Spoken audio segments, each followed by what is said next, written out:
संकट का दौर चल रहा है, कुछ ज़्यादा भव्य समागम कर नहीं सकते। इससे पहले आप जो सम्मान समारोह करते रहे बहुत भव्य होते थे। तो जैसे ही मुझे इसके लिए बुलावा मिला, मैंने खुशी खुशी इसलिए हाँ की क्योंकि ये वो लोग हैं जिनकी वजह से हम आराम से सोते हैं।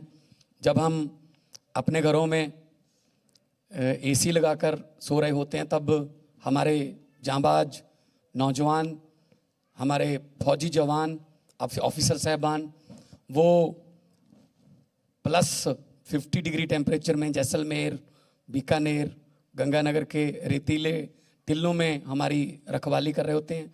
और जब हम अपने बच्चों के साथ हीटर लगाकर सो रहे होते हैं, तब -30-40 डिग्री टेम्परेचर में कारगिल और गलवान की वादियों में हमारे जवान जो है वो अपना सीना जो है वो देश के दुश्मनों की गोली के आगे करते हैं ताकि हम आराम से सो सकें। तो शहीद का कोई मोल नहीं होता, शहीद पूरे देश का होता है और शहीद अमर होता है।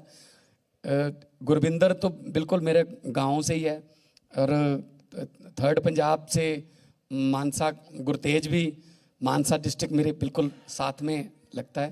तो जो इनकी कहानियां हैं वो हमेशा याद रखी जाएंगी।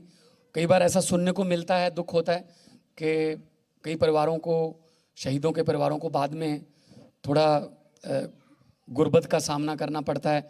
कई परिवार अपने पल्ले से, अपने जेब से पैसे खर्च करके उनके बुत वगैरह लगवाते हैं, लेकिन ऐसा नहीं होना चाहिए क्योंकि ये देश के शहीद हैं, इनकी वजह से हम यहाँ पे हैं। इन्होंने आज़ादी जो हमको लेके दी, हज़ारों शहीदों ने अपना बलिदान देकर उस आज़ादी को संभालने के लिए, उस आज़ादी को कायम रखने के लिए अपनी जान दी है। तो ये मैं सभी जितने भी उनके परिजन आए हैं तो मैं उनको प्रणाम करता हूँ और मैं यही कहना चाहता हूँ कि ये देश जो है ये इन्हीं की वजह से, इनके लाडलों की वजह से ही हम सुरक्षित हैं।